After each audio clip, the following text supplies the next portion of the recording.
पगलपन प्यार की चैप्टर 96 एक सेकंड में अमीर बनना। अजीत, शायद ये हमारे लिए अच्छी बात होगी। काव्या की आंखें चमक उठीं। यह एक अच्छी बात कैसे हो सकती है? अजीत हैरान था। अजीत ने आईब्रो चढ़ा दी, हार गया। काव्या की आंखों में चालाकी नजर आई। पिताजी, शेरों को कंट्रोल करते हैं, हम नहीं जानते कि वो उसे तुम पर छोड़ देंगे कि नहीं। हालांकि अगर रितिका इन पर कंट्रोल करती है, तो इन 5% को कंट्रोल करने के लिए वो अभी बहुत छोटी है। पिता होने के नाते तुम उसे शेयर देने के लिए राजी कर सकते हो। अजीत ने सोचा काव्या की बात में दम तो था। उसके पिताजी रितिका को इसलिए खोज रहे हैं कि वो उसे वारिस बनाने के लिए ट्रेंड कर सके। कोई नहीं जानता था कि मरने पर उसके पिता कैसी वसीयत लिखेंगे। इन पर कंट्रोल करने पर साथ ही मां के शेयर पाने का कोई तरीका निकालकर वो फैमिली का उत्तराधिकारी बन जाएगा। उसे लगा उसके चेहरे का थोड़ा दर्द कम हो गया। लिटिल बिच, तुम्हारे पास बहुत तरकीब है। अजीत ने काव्या को नीचे धकेल दिया। वो बिना रुके बस लगा रहा। काव्या के पूरे शरीर में दर्द था, लेकिन उसे सहने के लिए मजबूर थी। दूसरे दिन रितिका जल्दी उठ गई। पिछली रात देर से सोने के बाद भी वो एनर्जी से भरी थी। सोते टाइम उसने एक बहुत अजीब सा सपना देखा कि वो एक कछुआ है और सांप से लड़ रही है। उसने ये अच्छे से समझ लिया किसी चीज के बारे में सोचने से उसका अपना कैसे हो सकता है। जब वह शीशे सामने बैठी तो उसने बालों की पोनी बना ली और लाइट मेकअप कर लिया। लिविंग रूम में पहुंचकर उसने देखा कि उसके ग्रपी कुछ न्यूज़पेपर पढ़ रहे हैं। कॉफी टेबल पर अखबारों और मैगजीन का एक गुच्छा था। तुम तैयार हो? क्या कल रात तुम ठीक से सोई? ग्रम्पी ने प्यार भरी नज़र से उसे देखा। कल रात उनकी अपेक्षा से उसने काफ़ी अच्छा किया। रितिका ग्रम्पी को देखकर मुस्कुराई। मैं बहुत अच्छी तरह सोई। जब से मैं वर्मा फैमिली में वापस गई, ये पहली बार है जब मैं इतनी गहरी नींद सोई हूँ। ओल्ड मिस्टर गुप्ता ने सिर हिलाया। तुमने कल काफ़ी अच्छा किया। यहाँ तक निया भी तुम्हारे लिए तारीफ से भरी थी। तुमने मुझे निराश नहीं किया। Thanks grumpy. उनसे खुद की तारीफ सुनकर रितिका बहुत खुश हुई। ओल्ड मिस्टर गुप्ता ने उसे थपथपाया। चलो न्यूज़पेपर और मैगजीन पढ़ते हैं। रितिका ग्रम्पी के पास पहुंच गई और पढ़ने के लिए अखबार ले लिया। अखबार में हेडलाइन थी, अमीर फैमिली की बड़ी मिस वर्मा अपनी होमकमिंग पार्टी में तितली में बदल गई। इसके बाद वो मैगजीन लेने के लिए आगे बढ़ी। उसके कवर पेज पर भी उसकी पोडिटोरियम पर खड़े होने की तस्वीर भरी हुई थी। प्यूपा से भर निकलना और तितली बनना, मिस वर्मा के चौंकाने वाले चेंजेस। कल की पार्टी के डिनर पर न्यूज रिपोर्ट करने के लिए सभी प्रकार की न्यूज कंपनियों और मैगजीन कंपनियों ने एक बड़ी जगह का यूज़ किया। उन्होंने कल जो हुआ उसे साफ रूप से बताने करने के लिए सिंपल लेकिन मजबूत फ़ॉन्ट का यूज़ किया, जिसमें शुरुआत में वो कितनी ध्यान खींचने वाली थी, अपने गोद लिए हुए माता पिता द्वारा इंसल्टेड किया गया था और अभी भी उसे नीचे लाने के लिए मैनेज किया गया था। साथ ही साथ उसकी इमोशन स्पीच, उसका डांस, एलिगेंट टेंगो डांस और फेमस फीनिक्स ब्रोकेड। रितिका को काव्या और अनु पर भी रिपोर्ट करने वाली मैगजीन मिली। अमीर फैमिली की गोदली बेटी ने पार्टी में अपनी बहन को नुकसान पहुंचाने की कोशिश की, अपने शब्दों और कामों से। रिपोर्ट काफ़ी बड़ी थी। साथ में ही टीना की पार्टी वाली घटना भी जोड़ी हुई थी। साथ में एक फ़ोटो भी जोड़ी हुई थी। हालांकि वो बहुत धुंधली थी, लेकिन अनु को जानने वाला कोई भी यही बता सकेगा कि ये वो ही है। ये भी बताया कि कैसे काव्या ने उनसे झूठ बोला, एक एक रिपोर्टर से झूठ बोलकर अपनी कहानी बताई। मुझे उम्मीद नहीं थी उनमें से अधिकांश इतने पॉजिटिव होंगे। रितिका ने हल्की सांस छोड़ी। ओल्ड मिस्टर गुप्ता मुस्कुराए। रिपोर्टर्स को भी सिचुएशन के अकॉर्डिंग काम करना होगा। पहले तुमने बहुत सख्त तरीके का सपोर्ट किया था और 10 से अधिक मीडिया कंपनियों को अदालत में लाई थी, उनमें से कई तुमसे सतर्क हैं। इसके अलावा कल की पार्टी में तुम्हारे स्पोर्ट्स का एक बड़ा ग्रुप आर्मी, राजनीतिक, बिजनेस और यहाँ तक कि एंटरटेनमेंट इंडस्ट्री से भी थे। तुम ऐसी ताकत नहीं है जिसके साथ खिलवाड़ किया जाए, और वो तुम्हारे खिलाफ जाने से बचना चाहते हैं। साथ ही कल के डिनर में शामिल होने वाली मीडिया कंपनियों को पहले ही इनवाइट किया गया था, उन्होंने कुछ भी लिखने की हिम्मत नहीं की। यही वजह है, उसकी पिछली लाइफ में उसकी मीडिया साथ लड़ाई ने उसे उनके बारे में महसूस कराया। ओल्ड मिस्टर गुप्ता मुस्कुराए और सिर हिलाया। रितिका ने अचानक ग्रम्पी की ओर देखा। ग्रम्पी, मुझे माँ को देखने के लिए ले जाओ। अपनी पिछली लाइफ में, वो वर्मा फैमिली में लौटने के बाद वो अपनी माँ से मिलने गई थी। तब वो रोती हुई यही सोच रही थी कि अगर उसकी माँ जिंदा होती तो उसे ऐसे सड़कों पर भटकना न पड़ता। इस जीवन में, उसने दादाजी के प्रस्ताव को उसकी माँ के पास पहले लाने के लिए ठुकरा दिया था। उसने उससे कहा था कि मो यून्याओ की बेटी के रूप में उसका अधिकार नहीं है और जब वह तैयार होगी तो वह अपनी माँ से मिलने जाएगी। इस लाइफ में, उसने दादाजी के प्रपोजल को उसकी माँ के पास पहले लाने के लिए ठुकरा दिया था। उसने उससे कहा था कि शहर की बेटी के रूप में उसका हक नहीं है और जब वह तैयार होगी तो वह अपनी माँ से मिलने जाएगी। अपनी पिछली लाइफ में, वह स्मोकिंग करती थी, एक शराबी थी, परेशान करती थी, ड्रग्स करती थी। उसने आत्मदया में 4 चांद लगा दिए और खुद को खत्म कर लिया। उसने अपनी माँ को निराश किया जिसने अपनी जान दे दी, अपनी माँ की रेप्यूटेशन को बर्बाद कर दिया, अपनी माँ की लाइफ पर एक अमिट काला दाग बन गई। हालांकि यह सब पिछले जन्म में था, फिर भी वह इससे खुद को फ्री नहीं कर पाई। उसे अपनी माँ को अपने नए रूप में देखने और उसे प्राउड कराने के लिए जाना पड़ा। अपनी पीठ सीधी करो और अपनी माँ से कहो कि वह सच में उसकी बेटी थी। गुस्से से मिस्टर गुप्ता का चेहरा काला हो गया। तुम इतने लंबे टाइम से वापस आ गई। अभी तक तुम अपनी माँ से मिलने नहीं गई। रितिका ने ग्रम्पी के गुस्से को सुना और उनका हाथ पकड़ा। मैंने नहीं किया। माँ ने मेरे लिए खुद की जान दे दी। मैं उन्हें खुद को बेहतर दिखाना चाहती हूँ और पर्सनली उन्हें ये बताना चाहती हूँ कि मैं उनकी बेटी हूँ। अपनी पोती की उज्ज्वल और साफ आंखों को मिक्सड फीलिंग से भरते हुए देखा तो उनका दिल खट्टा हो गया। जब तक तुम ठीक हो और अच्छा कर रही हो, तुम्हारी माँ खुश रहेगी। रितिका ने अपना सिर नीचे कर लिया। मैं जानती हूँ, लेकिन फिर मैं ये चाहती हूँ कि उन्हें मुझ पर गर्व हो। मिस्टर गुप्ता ने उसके सिर को प्यार से सहलाया। विबनम के फूल तुम्हारी माँ के फेवरेट है। पीछे यार्ड में उन्हें लेने जाओ, मैं तुम्हें तुम्हारी माँ से मिलाने के लिए ले जाऊंगा। रितिका का चेहरा खिल उठा। वो जल्दी से यार्ड की ओर भागी। मिस्टर गुप्ता ने कॉफी टेबल के पास से पिक्चर फ्रेम उठाया। उसमें सहर विबनम के फूल को पकड़े बैठी थी। उसकी स्माइल एकदम प्यारे बच्चे की तरह मासूम थी। उन्होंने उस पर हाथ फेरा। सहर, क्या तुम इसे देख रही हो? तुम्हारी बेटी का नेचर तुम्हारे जैसा ही है। अब तुम अच्छे से आराम कर सकोगी। तार कब्रिस्तान के गेट के पास रुकी। रितिका अपने हाथ में फूल पकड़कर ग्रम्पी के पीछे अंदर गई। अपनी पिछली लाइफ में वो उस टाइम के अलावा वर्मा फैमिली में लौटने के बाद अपनी माँ से मिलने गई थी। उसके बाद वो उनकी एनिवर्सरी पर साल में एक बार ही उनसे मिलने जाती थी।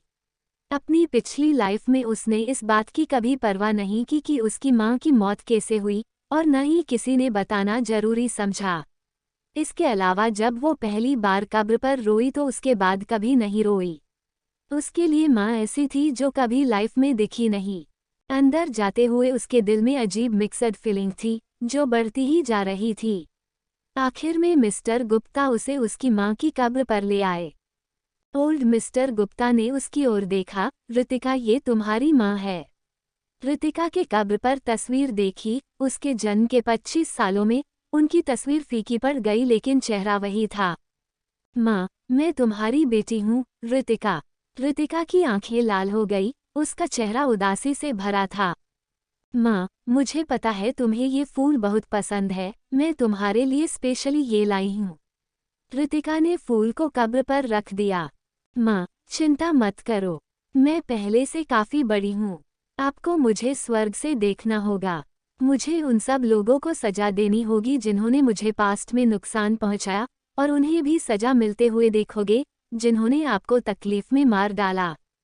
पास्ट और अभी एक ही जगह पर खड़े होने पर आज उसका मिस अलग था। पिछले जन्म में उसके गलत इंसान पर भरोसा किया और अपना सब काव्या और प्रिया को दे दिया। उसकी माँ को उस पे गुस्सा आया होगा, तभी वो फिर से जन्म लेने में कामयाब हुई होगी। माँ, मैं इस बार आपको निराश नहीं करूंगी। माँ, आप मुझे स्वर्ग से बचाओगी। है ना? रितिका चुपचाप फुसफुसाई। रितिका कब्र के सामने चुपचाप खड़ी रही, का दिल शांति महसूस कर रहा था। थोड़ी देर बाद मिस्टर गुप्ता ने उससे कहा, रितिका, चलो चले। अगली बार जब भी तुम फ्री हो अपनी माँ से मिलने आ सकती हो। रितिका ने सिर हिलाया, ठीक है। रितिका ने ग्रैम्पी को कब्रिस्तान से बाहर निकाला। मिस्टर गुप्ता ने रितिका को देखा, जिसके चेहरे पर उदासी के इमोशन थे। तुम्हारी माँ को मारे हुए इतने साल हो गए, मुझे यकीन है वो तुम्हें उदास नहीं देखना चाहेगी। रितिका ने अपनी फीलिंग को कंट्रोल करने की कोशिश की, मैं समझ गई। मिस्टर गुप्ता ने देखा कि उसकी फीलिंग स्टेबलाइज हो गई है। रितिका, मुझे तुम्हें कुछ बताना है। रितिका ने ग्रैम्पी के सीरियस एक्सप्रेशन को देखा और उसकी क्यूरोसिटी शांत हो गई। ग्रैम्पी, यह क्या है? जब तुम्हारी माँ ने वर्मा फैमिली में शादी की तो मैंने उसे खूब सारा दहेज दिया। ये तुम्हारी परदादी की पीढ़ी, तुम्हारी माँ की दादी से संचित किया गया है, उन्हें बैंक में रखा गया है। तुम्हारी माँ ने एक वसीयत लिखी है जिसमें वो सब उसके वंशज यानी कि तुम पर छोड़ दिया गया है, और 18 साल की होने पर तुम उनका यूज कर सकोगी। अब जब वो वर्मा फैमिली की बड़ी मिस थी और उसके हाथ में वर्मा कॉर्पोरेशन के 5% शेयर थे, तो उन्हें पता था कि वर्मा फैमिली में लौटने पर उसकी लाइफ नॉर्मल नहीं रहेगी। रितिका की आंखें चौड़ी हो गई। उसकी पिछली लाइफ में उसे नहीं पता था कि उसकी माँ ने उसके लिए खजाना छोड़ा था, और ग्रैम्पी ने शायद उसे बताना नहीं चुना क्योंकि उसने उन्हें बहुत निराश किया था। ओल्ड मिस्टर गुप्ता ने आह भरी, तुम्हारी माँ ने मुझे उन सभी चीज़ों की कस्टडी सौंपी है, मैं उनकी स्पीड तय कर सकता हूँ। पहले जब मुझे प्रिया के चालाक और लालची बिहेवियर के बारे में पता लगा तो मैंने उन सभी चीज़ों को चैरिटी में दान करने का सोचा। मुझे नहीं पता था कि तुम उन सब की इतनी लायक होगी। रितिका का दिल खट्टा हो गया। ग्रैम्पी को इन चीज़ों को दान करने का सोचकर कितना दुख हुआ होगा। ग्रैम्पी, आई एम सॉरी। उसकी आवाज़ इतनी नर्म थी कि मिस्टर गुप्ता उसे सुन नहीं सकते थे। उन्होंने महसूस किया कि उसकी फीलिंग हर जगह है। क्या बात है? क्या तुम ठीक महसूस नहीं कर रही हो? रितिका ने जल्दी अपने आंसू जबरदस्ती रोक लिए और मुस्कुरा दी, कुछ नहीं, मुझे बस परदादी, नानी और माँ की याद आती है और मैं परेशान हो जाती हूँ। ओल्ड मिस्टर गुप्ता ने आह भरी। यह अच्छा है कि तुम उन्हें अपने दिल में रखती हो। रितिका ने जल्दी से अपना सिर उनसे दूर किया और खुद के आंसू पोंछे। ओल्ड मिस्टर गुप्ता ने धीरे से उसके सिर को थपथपाया। मैंने तुमको इतनी जल्दी दहेज के बारे में बताने का इरादा नहीं किया था, लेकिन तुम्हारे बिहेवियर ने पहले मुझसे बात की थी। तुम जानती हो कि तुम क्या कर रही हो, और वर्मा फैमिली में लौटने के बाद तुम गलत बिहेव नहीं करोगे। रितिका ने अपनी माँ के रूम के डेकोरेशन को सोचा और जानती थी दहेज की कीमत काफ़ी होगी। परदादी, नानी और माँ, 3 पीढ़ियों का दहेज इकट्ठा करते हुए उसे एक बड़ी अमाउंट को जोड़ना होगा। रितिका ने ग्रैम्पी की चिंताओं को समझा और अच्छा महसूस किया। ग्रैम्पी, दहेज की कीमत कितनी होगी? ओल्ड मिस्टर गुप्ता ने जवाब दिया, जब वर्मा फैमिली ने मुझे ढूंढा और डीएनए जांच रिपोर्ट मुझे भेजी तो मैंने किसी को इन सभी चीज़ों को गिनने को कहा। इनका प्राइस 1 अरब से ज़्यादा का होगा। रितिका ने एक बड़ी सांस ली। 1 अरब। इस 1 अरब से वो 1 सेकंड में अमीर लेडी में बदल गई। मिस्टर गुप्ता ने उसके शॉक्ड लुक को देखा और हंस पड़े। अधिकांश दहेज में पुरानी कैलीग्राफी, पेंटिंग्स और पुरानी बुक्स होती है, उन सब की कीमत को मापना मुश्किल होता है, इसलिए उन्हें बाहर कर दिया गया है। वो सब सच में पुरानी चीजें और कलाकृतियां हैं, जिनका प्राइस 1 अरब से भी ज़्यादा है। रितिका को आखिरकार एहसास हुआ कि पुरानी पीढ़ी को वंशजों से इतनी उम्मीद क्यों है। पुरानी बुक्स और नॉलेज दुनिया की सबसे मूल्यवान चीजें हैं। सोने, चांदी और जेड के टुकड़ों का यूज बाजार में हर चीज का मूल्य लगाने में पता किया जा सकता है। हालांकि सोने के दामों में गिरावट आई है, लेकिन इससे ज़्यादा फर्क नहीं पड़ेगा। चांदी के कम और जेड के ज़्यादा है। इन पुराने रेयर जेड की कीमत आसमान छू रही है। ये 1 अरब के करीब होगा। साथ ही कुछ रत्न के गहने, पुराने गैजेट और रेयर लकड़ी का सामान है जो कम से कम 300 मिलियन के करीब होगा। शायद जब तुम उनका यूज़ करना शुरू करो तब उनका रेट और भी बढ़ जाए। ग्रापी के शब्दों में रितिका के सिर पर जैसे पत्थर मारा, उसका सिर चकरा गया। अजीब है, ऐसा होना चाहिए जब कोई पत्थर आपके सिर पर गिरे तो कैसा लगता है। मिस्टर गुप्ता ने रितिका के हैरान एक्सप्रेशन के देखा लेकिन उसकी आंखें अभी भी साफ थी। इस अचानक लाभ में भी उसने खुद को नहीं खोया। उन्होंने उसके सिर को थपथपाया, एक बार जब तुम 18 साल की हो जाओगी तो मैं वो सब तुम्हें दे दूंगा, तब तुम उनका जैसे चाहो वैसे यूज कर सकोगी। रितिका हैरान थी। ग्रापी, मुझे नहीं पता था कि आपकी और नानी की फैमिली इतनी अमीर थी। मिस्टर गुप्ता मुस्कुराए, तुम्हारी माँ की दादी, तुम्हारी परदादी भी फेमस जौहरी की फैमिली से थी। लेकिन जब उन्होंने शादी की, ये सबसे फेमस न्यूज थी। लेकिन वो जल्दी मर गई, इसलिए फैमिली में तुम्हारी दादी ही एकमात्र वारिस थी, इसलिए ये सब उन्हें दे दिया गया, बाद में तुम्हारी माँ को और फिर अब तुम्हें। समझी। रितिका तो जैसे अभी भी सपने में थी। उसने महसूस किया कि ये सब विरासत के रूप में था। ये सब उसका था और वो उसका जैसे चाहे वैसे यूज कर सकती थी। लेकिन ग्रापी की बातें सुनने के बाद उसके दिमाग में उन्हें यूज करने का विचार नहीं आया। ओल्ड मिस्टर गुप्ता ने उसे गौर से देखा, हालांकि तुम्हारे पास इतनी दौलत है कि ये तुम्हें फालतू के चक्करों से बचा सकता है, लेकिन फिर भी खुद को बेहतर बनाते रहना, कड़ी मेहनत करना और शॉर्टकट से बचना। रितिका ने सिर हिलाया, ग्रापी, मुझ पर यकीन करना। अगर मेरे पास कोई रास्ता होगा तो मैं जरूर ही इन चीज़ों का यूज़ नहीं करूंगी। ये सब मेरी दादी और उनकी दादी ने, उनसे मेरी माँ को और फिर मुझे मिले हैं। मैं भी उन्हें अपने होने वाले बच्चे के लिए पेश करने की उम्मीद करती हूँ और इन चीज़ों को एक पीढ़ी से दूसरी पीढ़ी तक विरासत बनने दूंगी। मिस्टर गुप्ता ने उसके इरादों को समझा और उसके सिर को थपथपाया। चीज़ों के सही मूल्य को जानकर सही टाइम पर उनका अच्छे से यूज़ करना चाहिए। मुझे पता है तुम्हारे एम्बिशन बहुत ज़्यादा है, फ्यूचर में उनका सही से यूज़ करना। रितिका ने सिर हिलाया, ग्रापी, चिंता मत करो, मैं दहेज का अच्छे से यूज़ करूंगी। ये बच्ची दयालु और भरोसेमंद है। मिस्टर गुप्ता ने उसके सिर को छुआ। मैं तुम्हारी चीज़ों को पैक करने के लिए स्वाति और स्नेहा को कहूँगा। थोड़ी देर में तुम्हारे दादाजी तुम्हें लेने आएंगे। रितिका ने ग्रापी की बाजू की पकड़ा था। ग्रापी, मैं आपके साथ रहना चाहती हूँ। हालांकि वह जानती थी कि वो ऊपर से ही वर्मा फैमिली में जा रही थी। ज़्यादा टाइम वो ग्रापी के साथ बिताने वाली थी, लेकिन वो मदद नहीं कर सकती थी और थोड़ा उदास महसूस कर रही थी। तुम क्या कह रही हो? अब तुम्हारी होम कमिंग पार्टी खत्म हो गई है। तुम अब वर्मा फैमिली की बड़ी मिस वर्मा हो। तुम अब गुप्ता मेंशन में कैसे रह सकती हो?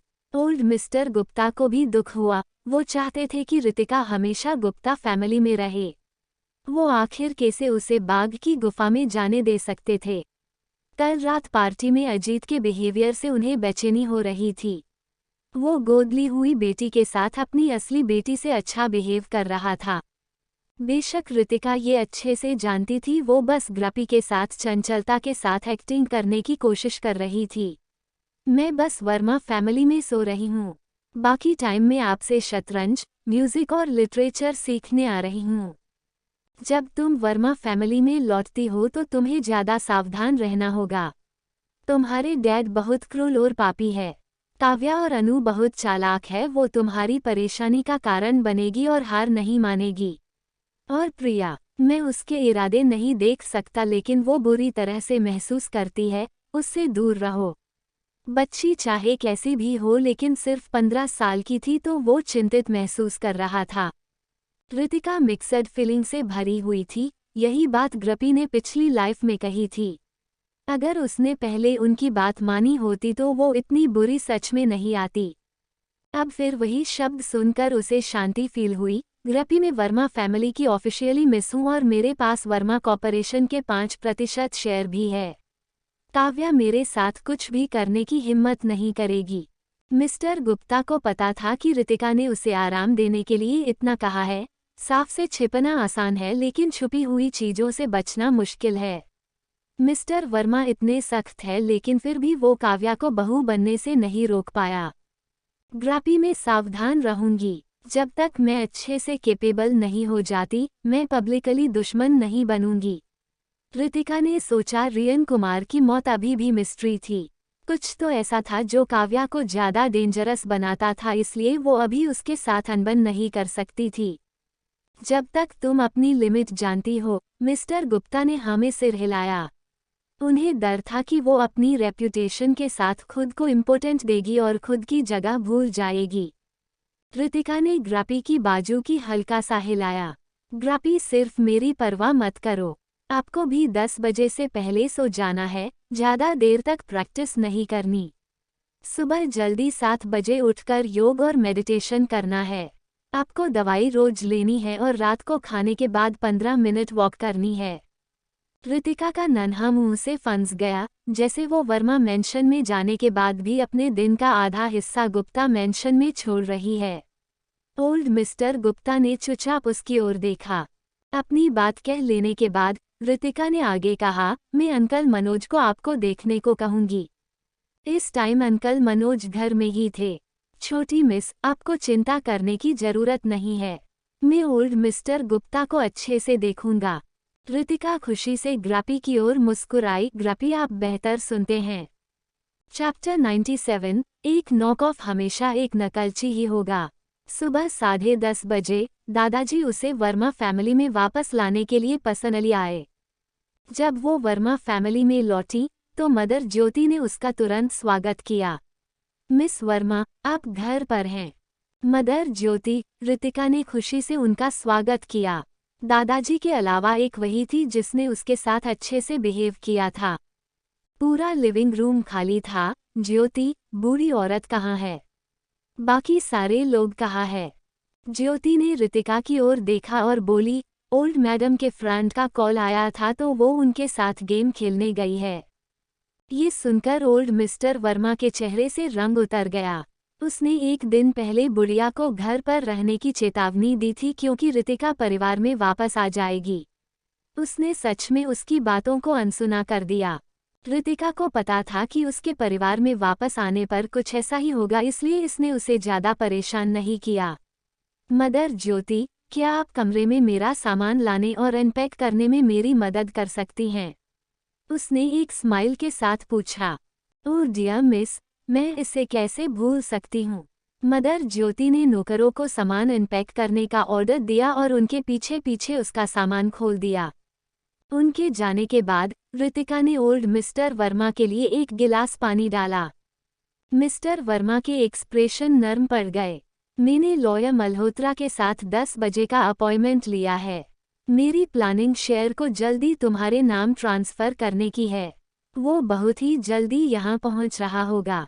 दादाजी, आप अचानक वर्मा कॉर्पोरेशन में अपने 5% शेयर मुझे क्यों ट्रांसफ़र करना चाहते हैं? ये सवाल उसके मन में कल से था, लेकिन उसे अब तक पूछने का मौका नहीं मिला। उसके उलझन भरे चेहरे को देखकर मिस्टर वर्मा ने आह भरी, मैंने कल पार्टी में सही से बताया था, ये शेयर मेरी तरफ से तुम्हारे लिए मुआवजे के लिए है। किडनैपिंग की घटना ने उसे एहसास दिलाया था कि इससे कोई फर्क नहीं पड़ता कि रितिका एक योग्य उत्तराधिकारी बनेगी या नहीं। वह वर्मा फैमिली के वंश की एकमात्र उत्तराधिकारी थी और वह वास्तव में एक अच्छी बच्ची थी। उसके पास ये शेयर न देने का कोई कारण नहीं था। रितिका ने उनकी आंखों में देखा, उसमें मिक्सड फीलिंग थी और समझ सकती थी कि कुछ बदल गया है। थैंक्स दादाजी। ओल्ड मिस्टर वर्मा ने उसके कंधों को थपथपाया और कुछ और नहीं कहा। तभी लॉयर मल्होत्रा ब्रीफकेस लेकर लिविंग रूम में दाखिल हुए। उनके सूट पर एक भी शिकन नहीं थी। Good afternoon, old mister Verma और मिस वर्मा। उन्होंने लॉयर मल्होत्रा को देखा और सिर हिलाया। बैठिए। लॉयर उनके सामने सोफे पर बैठ गया। मिस्टर वर्मा, क्या आप वर्मा कॉर्पोरेशन में अपने 5% शेयर को अपनी पोती रितिका वर्मा को ट्रांसफ़र करने के लिए राजी है? ओल्ड मिस्टर वर्मा ने सिर हिलाया। हाँ, बहुत सोच विचार के बाद। लॉयर ने मिस्टर वर्मा को कॉन्ट्रैक्ट दे दिया। प्लीज़ इसे पूरा पढ़े। मिस्टर वर्मा ने कॉन्ट्रैक्ट को ध्यान से पढ़ा। मैं इससे सेटिस्फाइड हूँ। अगर कोई प्रॉब्लम नहीं है तो आप अपने फिंगरप्रिंट से कॉन्ट्रैक्ट को लॉक कर सकते हैं। उससे जरूरी प्रोसेस को 3 दिन में पूरा कर लिया जाएगा। लॉयर ने ब्रीफकेस में से एक बॉक्स निकाला और उनके सामने रख दिया। मैं हमेशा तुम्हारे काम पर भरोसा करता हूँ। मिस्टर वर्मा ने पेन से साइन कर दिए और साथ ही अपने थिम्बरप्रिंट से कॉन्ट्रैक्ट को सील कर दिया। लॉयर के चेहरे पर स्माइल दिखाई दी। आपका यकीन पाना मेरे लिए रिस्पेक्ट की बात है। ओल्ड मिस्टर वर्मा हंस पड़े। मैं फ्यूचर में अपनी पोती रितिका की देखभाल के लिए तुम पर भरोसा करूंगा। लॉयर ने खुशी से जवाब दिया, आप मुझे बहुत ज्यादा मानते हैं। ओल्ड मिस्टर वर्मा उसके जवाब से संतुष्ट थे। रितिका वर्मा फैमिली में भी थीं। यहाँ तक कि रितिका भी उसकी चिकनी जुबान पर हैरान थी। लॉयर ने साइन कॉन्ट्रैक्ट रितिका को दिया। मिस वर्मा प्लीज पढ़िए। अगर कोई क्वेश्चन हो तो मुझे पूछ लीजिए। लॉयर ने रितिका को देखा और उसे आकार दिया। वर्मा फैमिली की सबसे बड़ी बेटी से उसकी मुलाकात पहली बार नहीं हुई थी। पहला तब था जब ओल्ड मिस्टर वर्मा ने अपने फंड और प्रॉपर्टी का 40% उसे ट्रांसफर किया। उस समय वह हैरान रह गया। हालांकि ये भी समझ में आया क्योंकि वर्मा फैमिली में लौटने के तुरंत बाद उसे अपनी होमकमिंग पार्टी की प्लानिंग बनाने के लिए पैसे की जरूरत थी। उसकी उम्मीद से बाहर था। ओल्ड मिस्टर वर्मा ने कल रात भोज में सबके सामने अपने शेयर उसे ट्रांसफर करने की अपनी इच्छा की अनाउंसमेंट की। इसमें कोई संदेह नहीं था कि वर्मा कॉरपोरेशन में वर्मा फैमिली की सबसे बड़ी बेटी के रूप में उसके शेयर होने चाहिए। हालांकि वह 15 साल तक भटकने के बाद केवल 3 महीने के लिए वर्मा फैमिली में वापस आई थी। वह अभी भी एक नाबालिग थी जो केवल 15 वर्ष की थी। ओल्ड मिस्टर वर्मा के साथ कई सालों तक काम करने के बाद वह जानता था कि उसके पास एक तेज दिमाग है और वो वैल्यूबल प्रॉफिट रखती है। ऐसे में उसकी हरकत हैरान करने वाली थी। वह मिस वर्मा को भी बेहतर रोशनी में देखने लगा। रितिका ने कॉन्ट्रैक्ट को ध्यान से पढ़ा। अमन के साथ काम करने पर उसे भी शेयर के बारे में थोड़ी बहुत समझ थी। यह अच्छा है, थैंक्स। लॉयर ने आगे कहा, अगर ऐसा है तो सभी जरूरी प्रोसेस पूरी होने के बाद मैं आपसे कांटेक्ट करूंगा। हम आपकी देखभाल में रहेंगे। रितिका ने उन्हें ग्रीट किया। अपने दादाजी की ओर से उसने भी उन पर भरोसा किया। यूर वेलकम, लॉयर ने मुस्कुराते हुए जवाब दिया। ओल्ड मिस्टर वर्मा ने भी सिर हिलाया। यह एक होशियार बच्ची थी जो थोड़े इशारे से उनके इरादे को समझ सकती थी। कोई शक नहीं कि मिस्टर गुप्ता उसे इतनी इम्पोर्टेंस देते हैं। लॉयर के जाने के बाद रितिका अपने कमरे के अंदर आई। जब वो अंदर आई तो हैरान रह गई। उसका पूरा कमरा बदल गया था और पूरी तरह से रिनोवेट हुआ था। कमरे में रेयर लकड़ी का फर्नीचर था। वेनिटी के बगल में एक नक्काशीदार लकड़ी का दरवाजा था। रितिका ने धक्का देकर दरवाजा खोला, जिससे लगभग 100 वर्ग मीटर का ड्रेसिंग रूम बन गया। उसने ड्रेसिंग रूम में एंटर किया और वार्डरोब से भरे अलग अलग टाइप के कपड़ों से उसका वेलकम किया गया। ये सभी दुनिया भर के फेमस लग्जरी ब्रांडों से थे और लेबल अभी तक नहीं हटाए गए थे। बॉटम पर एक बॉक्स से अलग जूते के बक्से के ऊपर रखे 1 दर्जन महंगे जूतों की एक लंबी लाइन थी। उसने अपनी बाईं ओर एक दराज खोली, जिसमें दर्जनों सामान थे, जिसमें हेडवियर से लेकर झुमके से लेकर नेकलेस से लेकर ब्रेसलेट से लेकर रिंग तक शामिल थे। वह सब कुछ था जिसके बारे में कोई सोच सकता था। रितिका ने एक लंबी आह निकाली। ये दादाजी ने तैयार की होगी। मदर ज्योति अभी भी सामान अनपैक कर रही थी। मिस, आपने दादाजी ने किसी को ऑर्डर दिया कि आपके पूरे रूम का रिनोवेट किया जाए और आपकी माँ का सामान यहाँ लाया जाए। मैं आपको उनके पास का सकती हूँ। दादाजी ने सच में उसे अपने दिल में पहचान लिया होगा और यह सब करने के लिए प्रयास किया होगा। रितिका ने सिर हिलाया। थैंक्स, मदर ज्योति। मदर ज्योति ने हाथ के गहनों की दराज खोली और नीचे की ओर एक और दराज निकाली। मैडम के पास काफी कीमती गहने हुआ करते थे जो उन्होंने मिस प्रिया को दिए थे। ओल्ड मिस्टर वर्मा ने उन्हें एक एक करके वापस मांगा और उन्हें अपने कमरे में रखने से पहले उन्हें धोने के लिए ज्वेलरी कंपनी में भेज दिया। रितिका ने दराज में देखा। उसमें 20 टाइप के अलग अलग बॉक्स थे। उसने धीरे से बंद किया। ये साफ था कि ये ज्वेलरी बहुत कीमती थी। उसकी पिछली लाइफ में दादाजी ने उसे यह नहीं दिए थे और उस प्रिया को इससे फायदा हुआ होगा। ओह ठीक है मिसेस, मैडम ने एक बड़ा बॉक्स भी छोड़ दिया है जो एक पासकोड द्वारा सेफ है। मिस प्रिया ने भी इसे पहले कभी नहीं खोला है। मुझे यकीन नहीं है कि आप इसे भी खोल सकती हो। मदर ज्योति ने एक और दराज खोली जिसमें उसकी माँ का पुराना सामान और साथ ही एक बड़ा सूटकेस था। उसने उस सूटकेस को पहचान लिया। ये फ्रेंच ब्रांड एलवी का classic limited edition insurance travel suitcase था। यह अब बाजार में उपलब्ध नहीं था। हर कोई जिसने इस डिज़ाइन का आदेश दिया था, उसकी जानकारी और डेटा एलवी कॉर्पोरेशन में दर्ज किया गया था। प्रत्येक सूटकेस का अपना स्पेशल पासवर्ड था और उस पासवर्ड के बिना खोला नहीं जा सकता था। रितिका ने 6 अंकों की संख्या के बारे में सोचा और उसे नीचे दबा दिया। सूटकेस एक धमाके के साथ खुला। मदर ज्योति अवाक थी। मिसेस साफ रूप से मैडम का बच्ची है। आप उसके पीछे छोड़े गए सूटकेस को भी खोल सकती हैं। यह माँ बेटी का कनेक्शन होना चाहिए। पासकोड बहुत आसान था, 600 उसकी माँ का फेवरेट नंबर था।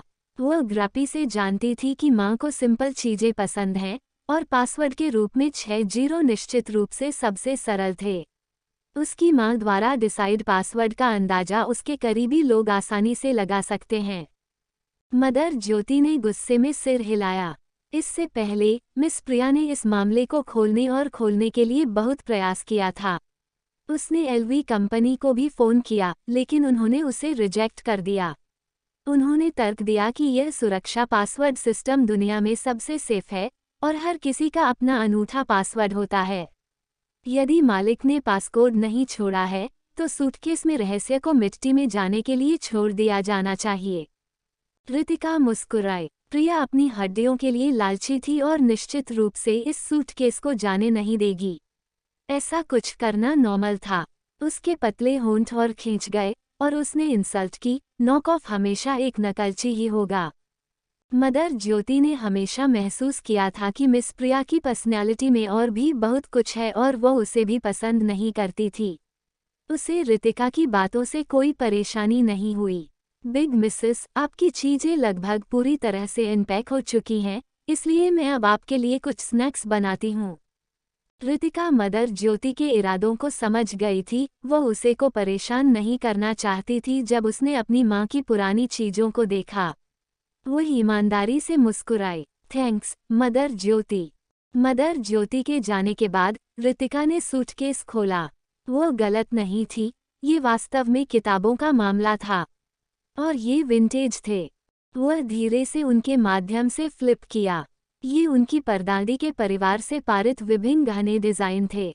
उन्होंने गहने डिज़ाइन करने में पहले के अनुभव और कई जेड, सोना, चांदी और रत्न के टुकड़ों के फैक्ट और इंट्रोडक्शन को भी शामिल किया। सामग्री समृद्ध और अद्भुत थी। आज के समाज में उसे गहनों का इतना समृद्ध नॉलेज और कहाँ मिल सकता है। उनकी माँ की कुछ डिज़ाइन और डिजाइनिंग के साथ उनके अनुभव भी थे। अपनी पिछली लाइफ में रितिका जानती थी कि वर्मा फैमिली के ज्वेलरी बिजनेस के बढ़ने का मेन कारण उसकी माँ थी। माँ ने कई फेमस गहने के टुकड़े और सहायक उपकरण डिज़ाइन किए और वर्मा फैमिली के ज्वेलरी बिजनेस को एक ही बार में फलने फूलने में मदद की। और यही स्पीड वर्मा फैमिली के ज्वेलरी बिजनेस को आज एक लग्जरी ब्रांड बनने का कारण बना। ये सबसे कीमती खजाना था जो उसकी माँ ने उसे छोड़ा था। माँ जानती थी कि वर्मा फैमिली केवल लाभ और मुनाफे की परवाह करता है और इसे जल्दी तैयार कर लिया था। अपनी पिछली लाइफ में उसने कॉलेज में एक फेमस डिजाइनिंग कोर्स चुना था और यहाँ तक कि ज्वेलरी डिजाइनिंग में भी स्पेशलिटी हासिल की थी। उसके टीचर ने ज्वेलरी डिजाइनिंग में उसके टैलेंट के लिए उसकी तारीफ की थी और टिप्पणी की थी कि उसके डिजाइनों में उनके बारे में एक विशेष आभा थी। उसे फ्रांस के डिज़ाइन इंस्टीट्यूट में पढ़ने के लिए जगह की पेशकश भी की गई थी। दुर्भाग्य से वो तब बेवकूफ़ थी और उसने यह बात काव्या को बताई। आखिर में उनकी जगह किसी और को दे दी गई। इस लाइफ में उनकी माँ ने उनके लिए जो काम छोड़ा था, उससे उसे गहनों की डिज़ाइनिंग के शिखर पर पहुँचने का भरोसा था। माँ, मैं तुम्हें निराश नहीं करूँगी। रितिका ने बॉक्स को सीरियसली से देखा। हाँ, उसकी माँ ने अपनी लाइफ दी, अपना धन दिया, उसे ज्ञान दिया, वह सब कुछ दिया जो एक माँ दे सकती थी। वह धरती की सबसे भाग्यशाली बच्ची थी। काव्या के शरीर पर एक दिन पहले अजीत से मिली चोट के निशान थे। जैसे वो अनु को डॉक्टर के पास ले आई, क्योंकि वो फैमिली डॉक्टर से सलाह नहीं ले सकती थी। अपने घावों की देखभाल करने के बाद वह अनु को खरीदारी के लिए ले आई। उसके आश्चर्य के लिए किराने का सामान खरीदने वाली कुछ महिलाओं ने उसे तुरंत पहचान लिया, क्योंकि वह किसी गली में कोने में घूम रही थी। जैसे ही उनकी नज़र उन पर पड़ी, महिलाओं ने अपनी टोकरियों से अंडे फेंकना शुरू कर दिया। अंडों से भरी हुई काव्या उन पर चिल्लाई, क्या तुम सब पागल हो? मैंने तुम्हारे साथ कुछ नहीं किया तो तुम मुझ पर अंडे क्यों फेंक रही हो? मैं तुम सब पर केस करूंगी। 40 साल की उम्र की औरत ने उसकी ओर देखा और चिल्लाने लगी, तुम दूसरों का घर तोड़ने वाली औरत! तुम जिंदा ही क्यों हो? तुम्हें मर ही जाना चाहिए। तुम मुझ पर केस करना चाहती हो? आगे बढ़ो। मैं किसी की मिस्ट्रेस नहीं हूँ।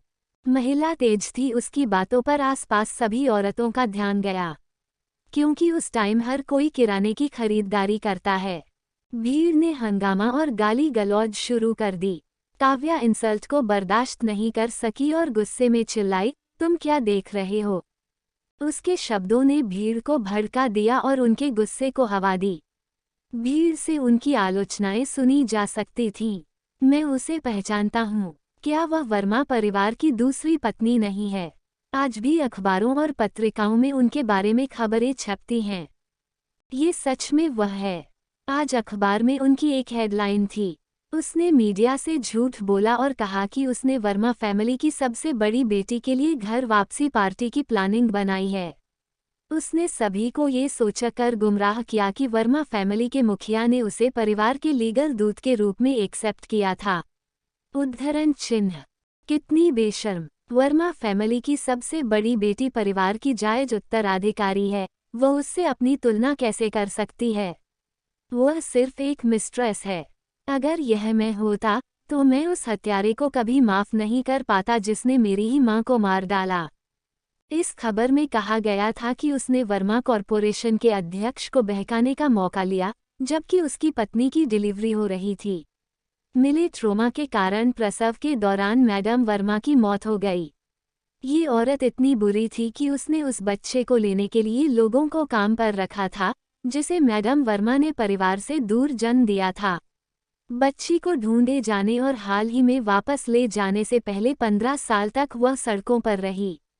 इन शब्दों को सुनकर इंसल्ट काव्या की आंखों में अंधेरा छा गया। अपमान को उगलने से रोकने के लिए उसे बस इतना करना पड़ा। तो बाजार में हर कोई उसके बारे में यही कह रहा था, अरे मेरा, ये बहुत क्रूर है। वो एक बच्चे को भी नहीं छोड़ती, वह एक जानवर से भी बदतर है। बिल्कुल, एक जानवर से भी बदतर। कुछ महिलाओं ने गुस्से में काव्या पर सब्जियां फेंकना शुरू कर दिया। काव्या ने आने वाली सब्जियों और अंडों को रोकने के लिए अपनी बाजू उठाई। अनु गुस्से से कांपने लगी। उसने काव्या को बचाया और कहा, तुम सब बकवास करना बंद करो या मैं तुम सभी पर मानहानि का केस करूंगी। वह भी तारांकन टीच। अगर यह उसके लिए नहीं होता तो उसकी मां और उसके साथ सड़कों पर चूहों की तरह व्यवहार नहीं किया जाता और ऐसी पिटाई नहीं की जाती। ऋतिका, तुम भी तारांकन टीच, मैं निश्चित रूप से तुमको इसके लिए भुगतान करूंगी। उसने अपनी मुट्ठी बंद कर ली और उसका चेहरा गुस्से और नफरत से बिगड़ गया। देखो, वो वही बच्ची है जिसे वह अपनी पिछली शादी से वर्मा परिवार में लाई थी। वह इतनी कम उम्र में से एक के लिए बहुत बुरी दिखती है। वह निश्चित रूप से अपनी मां की तरह एक भयानक इंसान है। अखबार ने आज कपूर फैमिली की बेटी द्वारा ऑर्गेनाइज पार्टी में एक व्यक्ति के साथ उसके अवैध संबंध होने का बताया, जिसे कई लोगों ने देखा था। यहाँ तक कि कागजों पर एक सेंसर वाली तस्वीर भी छपी थी। मुझे विश्वास नहीं हो रहा था कि इतनी छोटी बच्ची ऐसा कुछ कर देगी, लेकिन ध्यान से देखने पर तस्वीर में दिख रही इंसान निश्चित रूप से वही है। हे भगवान, ये सही नहीं हो सकता। वह अभी नाबालिग है। आजकल बच्चे, तुम्हें पता है क्या, उसने इसे अपनी माँ से सीखा होगा। इतनी कम उम्र में आदमी को बहकाना। पिता की तरह बेटे की तरह, माँ की तरह बेटी की तरह, वह अपनी माँ की तरह सब कुछ करने में सक्षम है। चुप रहो अब और बोलो, और मैं तुम सब पर मानहानि का केस करूंगी। अनु इतनी गुस्से में थी कि वो इंसल्ट करने वालों पर हमला करने के लिए लगभग दौड़ पड़ी। अनु, काव्या ने जल्दी से उसे पकड़ लिया। वाह, वो सच में एक्टिंग कर रही है जैसे कि वो वर्मा फैमिली की बेटी है, जबकि वो एक गोद लिए हुए बच्चे के अलावा कुछ नहीं है। किसी और की छत के नीचे रहने में क्या अच्छा है। एक महिला ने अपनी शॉपिंग कार्ट से एक मैगजीन निकाली और अनु पर फेंक दी। अनु ने उसे पकड़ लिया। एक पेज पर उसकी किसी को मरते हुए तस्वीर थी। दूसरे में उसकी धुध की तस्वीर थी जिस दिन उसका रैप हुआ था। वो आगे बढ़ी, उस पर उसकी की माँ की खबर थी। इसमें हर एक डिटेल साफ लिखी गई थी। कैसे उसकी माँ एक मिस्ट्रेस थी। उसके डैड उस दिन उसके साथ डॉक्टर पास गए थे जिस दिन सहर की मौत डिलीवरी के टाइम हुई थी। वो लड़खड़ा गई और सीधे खड़ी नहीं हो सकी। काव्या ने उससे मैगजीन छीन ली और पेज दर पेज पलटने लगी। उसका चेहरा काला पड़ गया और उसे लाल दिखाई देने लगा। आज सुबह जब वह हॉस्पिटल पहुंची तो उसने खबर नहीं पढ़ी। अगर उसे यह पता होता तो वह घर से नहीं निकलती। काव्या ने अनु को बचा लिया क्योंकि वे भीड़ में से धक्का दे रहे थे, उन पर फेंके गए अंडों के हमले से दूर। एक महिला ने अनु के ऊपर एक बाल्टी खाना पकाने का तेल डाला जिससे वह सिर से पैर तक भीग गई। फूहड़, बदमाश, लोमड़ी, जेड, चाहे वह कितनी भी सुंदर क्यों न हो, ये सिर्फ एक एसेसरी है। उसके सिर में एक बार फिर से लाइन बजने लगी। अनु ने अपने कानों पर हाथ रखा और अपने सिर को हिंसक रूप से हिलाया क्योंकि वह एक बेकाबू सिसकने लगी। मदर ज्योति रितिका के लिए कुछ स्नैक्स के कराई। रितिका ने अपनी पूरी सुबह उन डिज़ाइन की बुक्स को पढ़ने में बिताई जो उसकी माँ ने उसके लिए छोड़ी। यह महसूस करते हुए कि दोपहर के लगभग 12 बज रहे थे, रितिका ने अपना सामान रखा और लिविंग रूम में जाने से पहले किताबों को पासकोड के साथ एन्क्रिप्टेड सूटकेस में वापस रख दिया। ओल्ड मिस्टर वर्मा अभी अभी अपना स्टडी रूम छोड़कर आए थे। मैंने तुम्हारे कमरे का रिनोवेशन तुम्हारी माँ की पसंद के अकॉर्डिंग कराया है। क्या तुम्हें ये पसंद है? रितिका को जैसे कुछ चल रहा था और वो मुस्कुरा दी। मुझे ये पसंद है। थैंक्स दादाजी। ओल्ड मिस्टर वर्मा की स्माइल और भी गहरी हो गई। एकदम बढ़िया। हम पहले से ही तुम्हें ढूंढना चाहते थे, इसलिए हमें कमरे का रिनोवेशन करने में ज़्यादा टाइम नहीं था। मुझे उम्मीद है कि तुमने बुरा नहीं माना। अपनी पिछली लाइफ की एक्सपीरियंस से रितिका जानती थी कि ये सब मुखौटा ही है।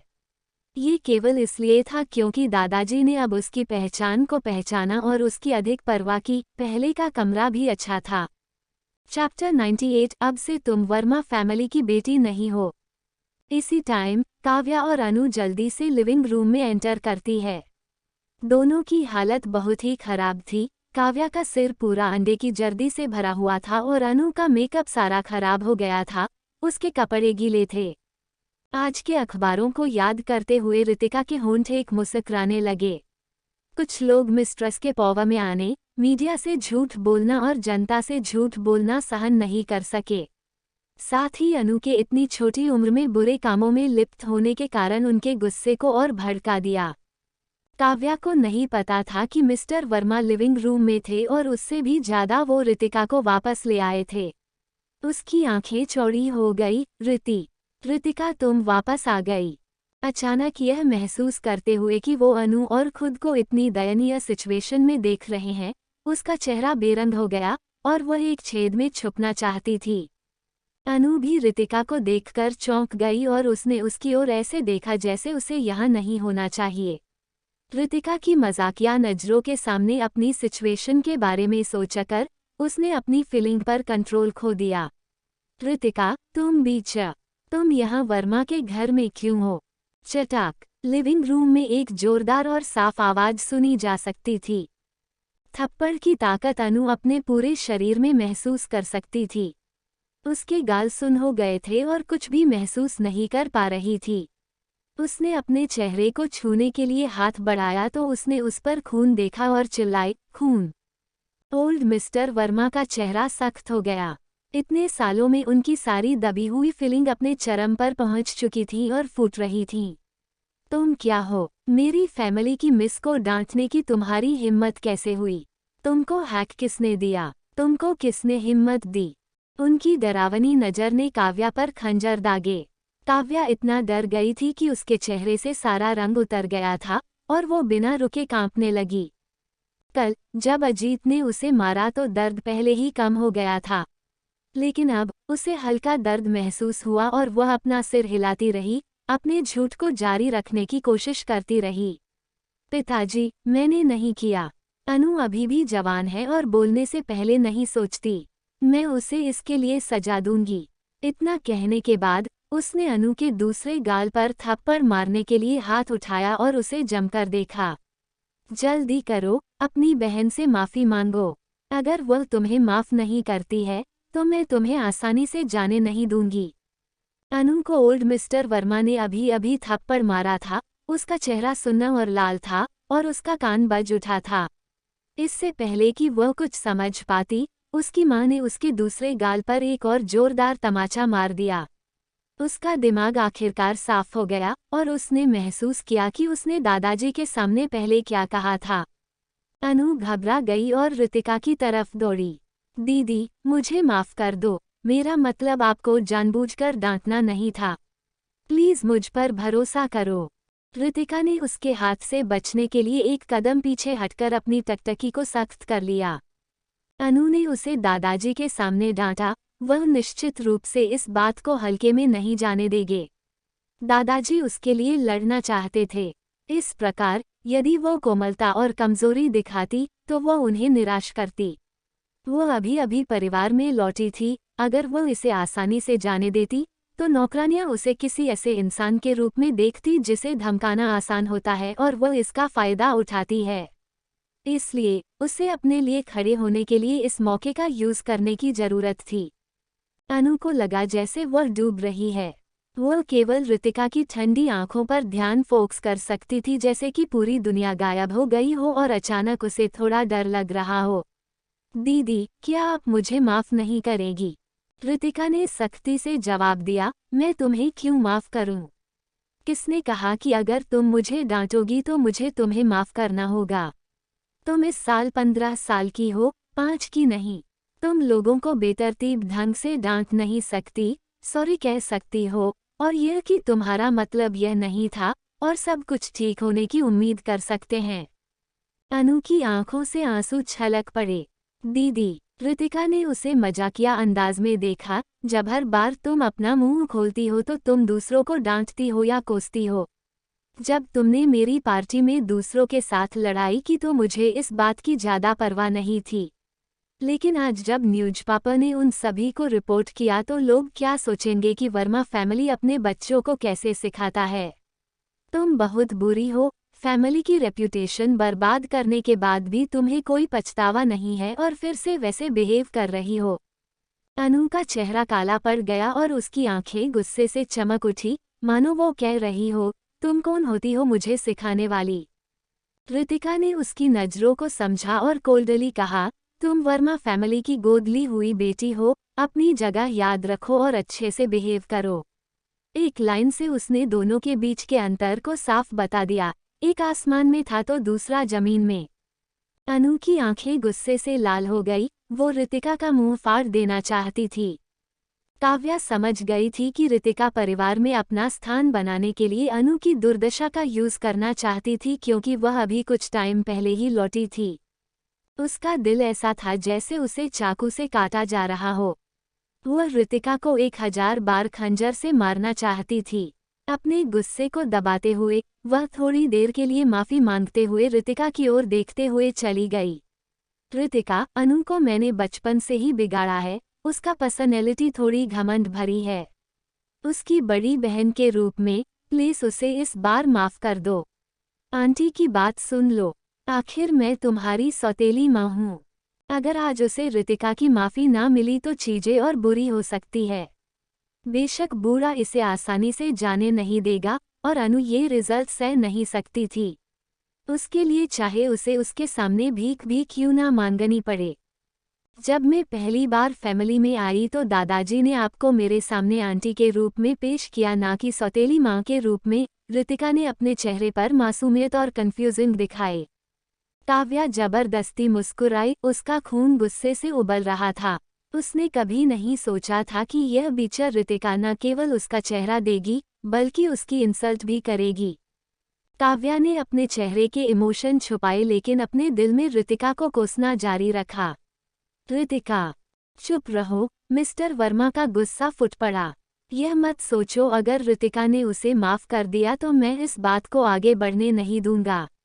आखिर वो खुद को समझती क्या है जो फैमिली की बड़ी मिस को ऐसे इंसल्ट कर सकती है।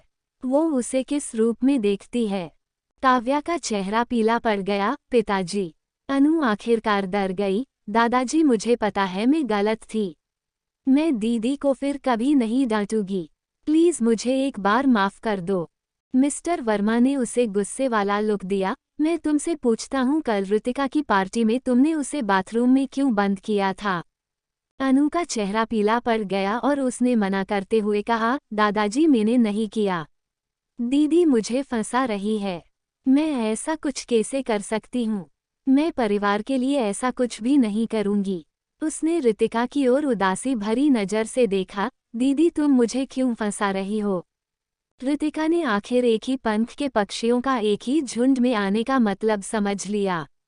उसने सोचा था केवल प्रिया ही ऐसा बिहेव कर सकती थी, लेकिन अनु की एक्टिंग स्किल भी कम नहीं थी। पार्टी की रात जब अनु ने उसे वॉशरूम में बंद कर दिया तो उसने इंस्पायर पब्लिक रिलेशंस कंपनी के मैनेजर को फ़ोन किया और कैमरे के बारे में पूछा।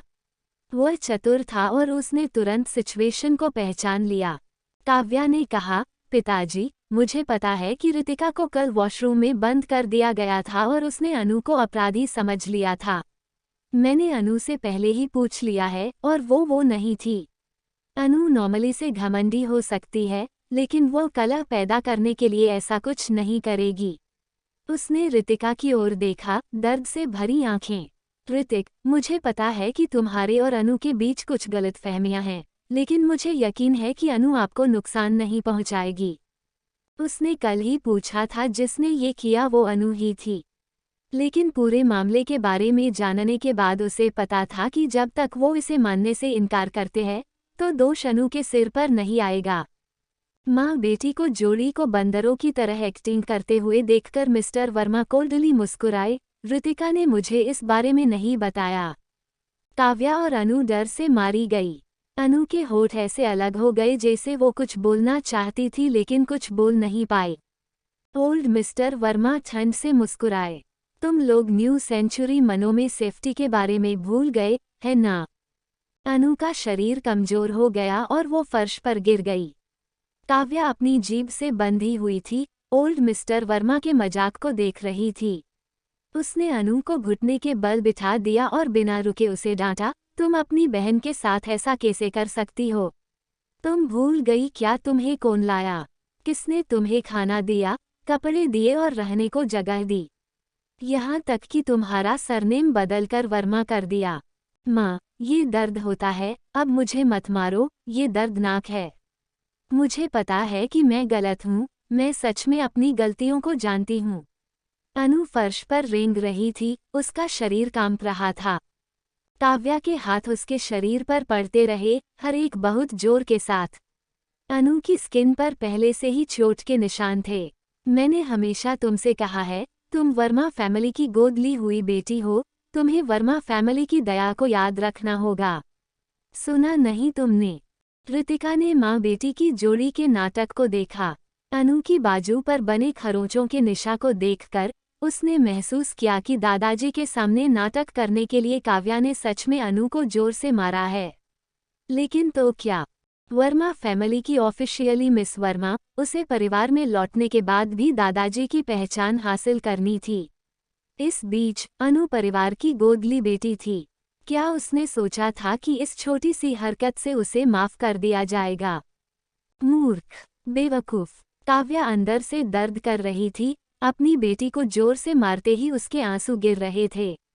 वो एक पागल औरत की तरह एक्टिंग कर रही थी। ये सब मेरी गलती है कि तुमको रोजाना खराब कर रही हूँ, तुमको इतना घमंडी बना रही हूँ। यह मेरी भी गलती है। उसने अपने आप को जोर से चेहरे पर थप्पड़ मारा। थप्पड़ की आवाज पूरे हॉल में गूंजी। काव्या के मुंह से खून निकला और फर्श पर खिला गया। उसने ये सब देखा, खुद को देखा, अनु के शरीर पर चोट के निशान देखे। उसका दिल दर्द कर रहा था लेकिन वो कुछ नहीं कर सकती थी। उसने रितिका को देखने के लिए चुपचाप अपना सिर उठाया, जो सोफे से चुपचाप उन्हें देख रही थी। उसकी साफ आंखों ने उसकी दयनीय सिचुएशन को साफ देखा। काव्या के शरीर में नफरत की एक लहर दौड़ गई। बीटीच, मैं इसे जाने नहीं दूंगी। देर सबेर मैं आज से ब्याज सहित सब कुछ चुका दूंगी। जैसे ही ओल्ड मिस्टर वर्मा ने देखा कि नाटक लगभग खत्म हो चुका था, उनकी आंखें इंसल्ट से चमक उठीं। तुम बचपन से वर्मा फैमिली में पली बधी हो, शायद तुम अपनी असली जग भूल गई हो और खुद को परिवार की असली मिस के रूप में मानती हो। इन शब्दों को सुनने के बाद अनु बहुत घबरा गई। ओल्ड मिस्टर वर्मा का घूरना दुश्मनी भरा था। अपनेपन की इस भावना का होना भी तुम्हारी गलती नहीं है। आखिरकार तुम्हारे पैदा होने और यहाँ पले बड़े होने के कुछ टाइम बाद ही तुमको परिवार में वापस लाया गया था। वर्मा फैमिली ने कभी भी तुम्हारी बुनियादी ज़रूरतों से समझौता नहीं किया है और तुमको हर महीने अच्छी खासा भत्ता भी मिलता है। तुम्हारे द्वारा पहने जाने वाले सभी ब्रांड महंगे लग्जरी ब्रांड हैं। तुम्हारे पास मौजूद हर एक एक्सेसरी की कीमत बहुत ज़्यादा है। इतने सीधे और सीधे शब्दों के कारण अनु को बहुत बुरा लगा। काव्या को भी एहसास हुआ कुछ तो बुरा होने वाला है। उसने खुद को मुस्कुराने के लिए मजबूर किया। पिताजी, अनु इस सब के लिए परिवार की कर्जदार है। परिवार ने कभी भी मेरे और उसके साथ बुरा बिहेव नहीं किया। इसके लिए हम दोनों दिल से आभारी हैं। क्या कृतज्ञता! हम, वर्मा फैमिली, इसे वहन नहीं कर सकते। ओल्ड मिस्टर वर्मा ने काव्या को देखा। यह महिला निश्चित रूप से सिंपल नहीं थी। वो अपने आप को इतनी जोर से मार सकती थी, अपने ही बच्चे को इतनी जोर से मार सकती थी। कोई आश्चर्य नहीं कि अजीत को उसके द्वारा सालों तक मूर्ख बनाया गया था। अनु की आंखें सदमे से चौड़ी हो गईं। 15 साल से अपने दादाजी की कड़वी और गंदी बातें सुनकर उसकी दुनिया अचानक निराशा से घिर गई। दादाजी, मैंने हमेशा आपको अपना असली दादा माना है। ओल्ड मिस्टर वर्मा ने करारा जवाब दिया, मुझे दादाजी मत कहो। तुम कुछ और नहीं बल्कि एक गोदली सौतेली पोती हो। फैमिली द्वारा पाला गया कुत्ता भी तुमसे ज़्यादा वफादार होगा। थोड़ी देर में मैं ओल्ड मैन को पर्सनली से पुलिस स्टेशन जाने और तुम्हारा सरनेम बदलने के लिए कहूँगा। अब से तुम परिवार की गोदली बेटी भी नहीं रहोगी। अनु की आंखें काली पड़ गईं और मिट्टी की तरह फर्श पर फिसल गईं। वह जानती थी कि वर्मा फैमिली की मिस वर्मा का खिताब उसकी महिमा और धन को लाने में कितना इम्पोर्टेंट है। वो कभी नहीं जानती थी कि परिवार यह सब वापस ले लेगा और उसे उसकी पहले की सिचुएशन में लौटा देगा। काव्या भी बहुत हैरान थी। वो पहले ही शो में आ चुकी थी और अनु को सबक सिखा चुकी थी, लेकिन फिर भी बूढ़ा इसे माफ करने को तैयार नहीं था, साथ ही उसे परिवार से बाहर निकालने को भी तैयार था। उसके पैर कमजोर हो गए और उसने फर्श पर घुटने टेक दिए। पिताजी, अनु जानती है कि वह गलत है, प्लीज उसे एक बार फिर माफ कर दो। मैं कसम खाती हूँ कि वह फिर कभी ऐसा काम नहीं करेगी। वह रितिका के साथ सही से रहेंगी। पिताजी। अनु रेंगते हुए ओल्ड मिस्टर वर्मा के पैरों की ओर बढ़ी और रोते हुए उसकी पैर को थपथपाया। दादाजी, मुझे पता है कि मैं गलत हूँ। मैं फिर कभी ऐसा करने की हिम्मत नहीं करूँगी। प्लीज़ मुझे परिवार से बाहर न निकालें। प्लीज़ मुझे माफ़ कर दो। दादाजी। मिस्टर वर्मा ने उसे उदास होकर देखा। दुश्मनी के अलावा उसकी आंखें नफरत और इंसल्ट से भी भरी थी। दादाजी, मैं गलत हूँ। आप मुझे सजा क्यों नहीं देते? जब तक आप मुझे माफ़ करने को तैयार हैं, मैं किसी भी सजा को स्वीकार करूँगी, चाहे कुछ भी हो। दादाजी, प्लीज़ कुछ कहें। दादाजी। अनु और भी जोर से रोई। उसके चेहरे पर आंसू लगातार टपक रहे थे। ओल्ड मिस्टर वर्मा ने ठंडे दिमाग से देखा। अनु फर्श पर घुटनों के बल बैठ गई, तब तक रोती रही जब तक कि उसकी आवाज़ कर्कश नहीं हो गई और चिल्लाती और रोती रही। वह रेंगकर रितिका के पास गई और रोते हुए अपने पैर को कसकर पकड़ लिया। दीदी, मुझे माफ़ कर दो, ये सब मेरी गलती है। मैं आपके पैर पड़ूंगी, इसलिए प्लीज़ दादाजी से मुझे परिवार से बाहर न निकालने के लिए कहें, मैं आपसे विनती करती हूँ। रितिका चुप रही। अनु ने हार मानने से इनकार कर दिया और रितिका की स्कर्ट को लगातार खींच लिया, उसके सिर से खून बहने तक, कर्कश आवाज में रोते हुए, बिना रुके। दीदी, मैं आपके पैर पड़ूंगी, प्लीज मुझे परिवार से बाहर न निकालें। जब मैं छोटी था तब से यहाँ हूँ, यह मेरा घर है, मेरे सभी रिश्तेदार यहाँ हैं। मैं परिवार नहीं छोड़ना चाहती। अब अनु को देखते हुए ऋतिका को अपने पिछले जन्म की याद आ गई।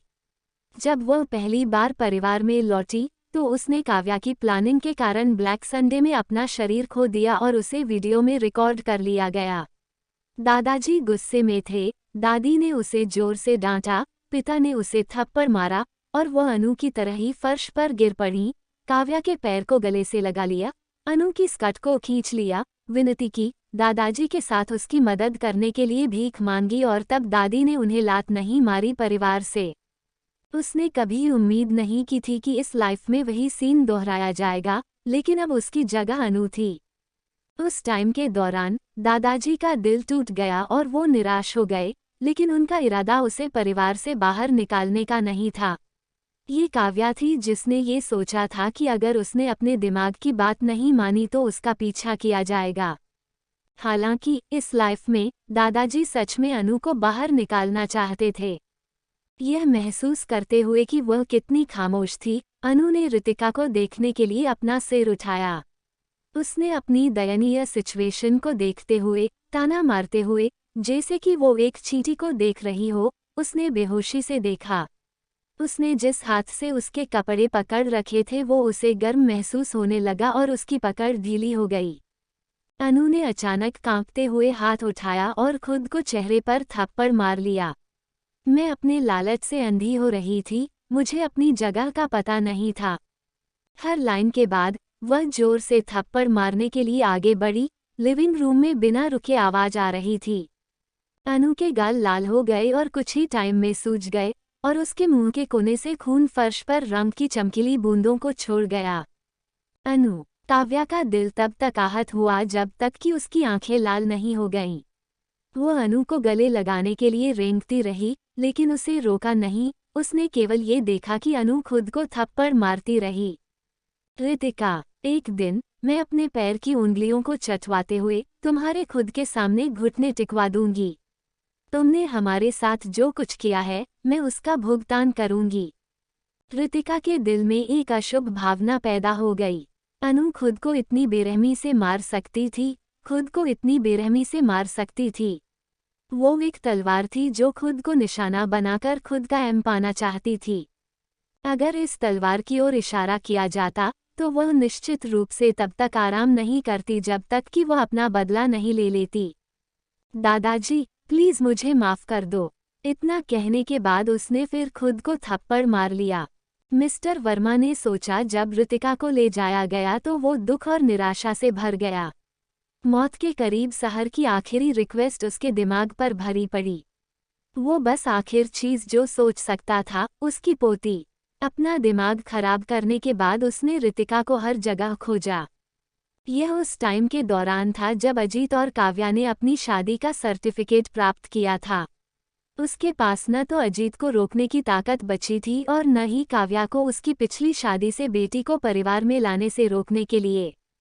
इस बात को लेकर अजीत से उनकी जबरदस्त लड़ाई हो गई थी। हालांकि काव्या की बाहों में टेढ़े मेरे छोटे बच्चे को देखकर वह नर्म हो गया, जिसने उसे अपनी खोई हुई पोती की याद दिला दी, और अजीत ने अनु को वर्मा फैमिली के तहत सावधानी से रजिस्टर किया। हालांकि वह इसके खिलाफ था, लेकिन उसने उन्हें नहीं रोका। बूढ़े मिस्टर वर्मा ने अपने सामने एक लड़की को घुटने टेकते हुए खुद को लगातार थप्पड़ मारते देख अपनी आईब्रो ऊपर उठा ली। उसकी आंखें आंसुओं से भरी हुई थीं, जो उसकी सच्ची फीलिंग को छुपा रही थी, और उसे पढ़ने में असमर्थ होने के कारण वह बेचैन हो गया था। उसका हर हित साफ और तेजी से उतरा। वो इतनी पक्की थी कि वह अपने घमंड, शर्म तक को भी भूल गई थी। जब तक कि उसने अपना एम हासिल नहीं कर लिया, तब तक वह रुकने को तैयार नहीं थी। उस टाइम उसने इस यंग लड़की को देखने में खुद को असमर्थ पाया जो केवल 15 साल की थी। 99 बाप बेटे के बीच दुश्मनी पैदा करना। उन्होंने अपना माथा खुजाया, जिससे उनके चेहरे पर झुर्रियां और ज्यादा दिख रही थी। अचानक उसे कुछ अपराध बोध होने लगा। केवल एक बार जब वह अपने जीवन में कभी झिझकता था तो उसने अनु को इस छिपे हुए खतरे को चारों ओर दुबकने दिया। इस बात को ध्यान में रखते हुए उसके पास अनु को रहने देने का कोई रास्ता नहीं था। श्रेय, उसे ले जाने के लिए किसी को बुलाओ। मैं उसे फिर कभी नहीं देखना चाहता। वर्मा फैमिली की देखभाल करने वाला श्रेय तुरंत किसी को लेने बैकयार्ड में चला गया। काव्या जल्दी में ओल्ड मिस्टर वर्मा की ओर ठोकर खाए और घुटने टेक दिए। पिताजी, कोई बात नहीं, अनु 15 साल से परिवार में रह रही है और उसने हमेशा आप सभी को अपना माना है। प्लीज उसे परिवार से बाहर ना निकालें पिताजी, मैं आपसे हाथ जोड़कर रिक्वेस्ट करती हूँ। तभी 2 नौकरों ने लिविंग रूम में एंटर किया और अनु को दोनों तरफ से पकड़ लिया, उसे खींचने की तैयारी कर रहे थे। कहीं से भी अनु ने स्ट्रगल करने की ताकत जुटाई, जबकि ऋतिका को अपनी खून से लथपथ आंखों से देखा। हालांकि ऋतिका, जो उसकी आंखों के रिफ्लेक्शन से देखी जा सकती थी, कोल्ड और अडिग रही। मुझे जाने दो, डैड ने मुझे घर से निकालने के लिए भी राजी नहीं किया है। तुम किसे समझते हो कि तुम मुझे भगाने वाले हो? तुमको क्या लगता है कि आप कौन हैं? डैड मुझे कभी एक तरफ नहीं फेंकेंगे। हा हा हा, मैं अभी भी परिवार की बच्ची हूँ। मैं हमेशा के लिए रहूंगा। मुझे आउट करने के बारे में सोचना भी मत। पागल की तरह उसके चीखने की आवाज ने सभी की पीठ थपथपा दी। ऋतिका ने सोच में अपनी आईब्रो उठा ली। अनु के बारे में सच में कुछ अलग था। उसके मन में एक बुरी फीलिंग का इमोशन उमड़ आया। ओल्ड मिस्टर वर्मा ने कोल्डली से कहा, यहाँ तक कि अजीत भी मुझे तुमको परिवार से बाहर निकालने से नहीं रोक सकता। श्रेय, पुलिस स्टेशन जाओ और उसका अकाउंट रद्द करो। उसे फिर कभी वर्मा नहीं कहा जाएगा। साथ ही कल के लिए अमेरिका के लिए एयरप्लेन का टिकट ऑर्डर करें। मैं उसे फिर कभी नहीं देखना चाहता। श्रेय ने सिर हिलाया और लिविंग रूम से निकल गया। हालांकि अनु उसकी ओर दौड़ी और उसका हाथ खींच लिया। नहीं, पापा नहीं माने। तुमको मुझे बाहर निकालने की परमिशन नहीं है। वह गुस्से से चिल्ला उठी। काव्या के पैर कमजोर हो गए। वह फर्श पर ढेर में गिर गई और रोने लगी। पिताजी, ये काफी है कि आप अनु को परिवार से बाहर निकाल रहे हैं। आप उसे अमेरिका भी क्यों भेज रहे हैं? वह केवल 15 साल की है, अभी भी एक बच्ची है। उसे उसके घर से दूर भेजकर तुम इतने क्रूएल कैसे हो सकते हो? ओल्ड मिस्टर वर्मा ने मजाक उड़ाया। तुम अपने बच्चे को बचाती हो और दूसरों के बच्चों को मुश्किल में डालती हो। चूंकि तुम जानती हो कि यह कितना क्रूर है, तब तुमने ऋतिका को विदेश भेजने का आइडिया अजीत के दिमाग में क्यों रखा? क्या तुमने तब सोचा था कि वह केवल 15 साल की बच्ची थी और उसका अपने घर से दूर रहना कितना मुश्किल होगा? काव्या एक पल के लिए जीभ से बंधी हुई वहीं खड़ी रही, इससे पहले कि वो हड़बड़ा कर रोने लगी। पिताजी, मैंने ऐसा कुछ नहीं किया, वह मैं नहीं थी। अजीत ने अपने शकल में उसके बारे में सुनी गई सभी र्यूमर के कारण ऋतिका को विदेश भेजने का विचार किया था और वह चिंतित था कि ऋतिका परिवार की रेप्यूटेशन को बर्बाद कर देगी। उद्धरण चिन्ह। ओल्ड मिस्टर वर्मा ने उसकी ओर ऐसे देखा जैसे वह सीधे उसकी आत्मा में देख रहे हो और कहा, मुझे आश्चर्य है कि इन शब्दों को सुनने के बाद अजीत को कैसा लगेगा। इतना कहकर काव्या अवाक रह गई, एक भी रिएक्शन देने में असमर्थ थी। ऋतिका ने अपने दादाजी की आंखों में ठंडक और असहजता देखी। दादाजी ने आज का अखबार देखा होगा और टीना की पार्टी के दौरान अनु द्वारा की गई सभी चीजों को देखा होगा।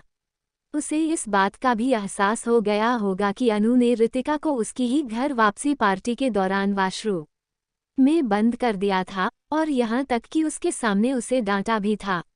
ये जानकर वह भड़क गया। एक बात ने दूसरी को जन्म दिया और यह रिजल्ट था। श्रेय ने पहले ही खुद को अनु की पकड़ से फ्री कर लिया था और जल्दबाजी में लिविंग रूम से निकल गया था। अनु फर्श पर गिर गई। दादाजी, आप मेरे लिए इतने क्रूएल क्यों हैं? मैंने क्या गलत किया? आपने मुझे अपनी असली पोती के रूप में क्यों नहीं माना, जबकि मैंने आपको अपने असली परिवार के रूप में देखा? क्यों? क्यों? क्योंकि तुम कभी वर्मा फैमिली की पोती नहीं थी। ओल्ड मिस्टर वर्मा ने कोल्डली से जवाब दिया। इन शब्दों ने उसके होश उड़ा दिए और वह फर्श पर पड़ी रही। अचानक से उसकी नज़र ऋतिका की ओर गई और वह पागलपन से चिल्लाने लगी। Ritika, it's you. ये तुम होनी चाहिए। तुमने दादाजी से कहा था कि मुझे परिवार से निकाल दो। ये सब तुम्हारी गलती है। तुम्हारी सारी गलती। उद्धरण चिन्ह। ऋतिका ने अचानक अपना सिर उठाया और उसकी नज़र से मिली। उसने उसे शांति और उदासीनता से देखा, जिससे उसकी पीठ में ठंडक आ गई। यह मेरी गलती क्यों है?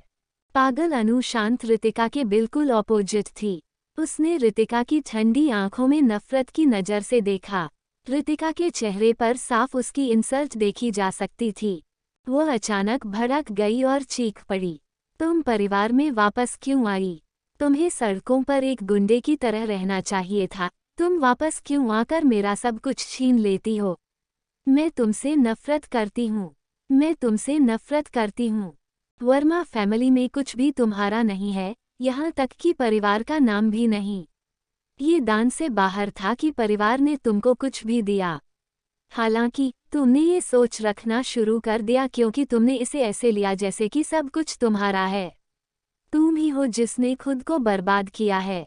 ऋतिका ने सख्ती से जवाब दिया, उसके लिए सिमथी का एक टुकड़ा भी नहीं। उन शब्दों ने उसे चाकुओं की तरह काट दिया, उसे छुरा घोंपा और उसके शरीर को मांस और खून से लथपथ कर दिया। गुस्से में वो उसके मुंह को चीरने और उसे अपने ऊंचे सिंहासन से नीचे उतारने के लिए हर इरादे से ऋतिका की ओर दौड़ी। काव्या ने उसे तुरंत रोक दिया, इस डर से कि वह गुस्से में गलत शब्द बोल देगी। अनु, माँ के साथ कमरे में आओ। जैसे ही वो बोल रही थी, उसने जबरदस्ती अनु को लिविंग रूम से बाहर खींच लिया। ओल्ड मिस्टर वर्मा ने अनु को अपने चेहरे पर एक सीरियस नज़र के साथ जाते हुए देखा। जिस तरह से वह तुमसे इतनी नफरत करती है, मुझे उसके बारे में बुरा लग रहा है। तुमको फ्यूचर में सावधान रहना होगा।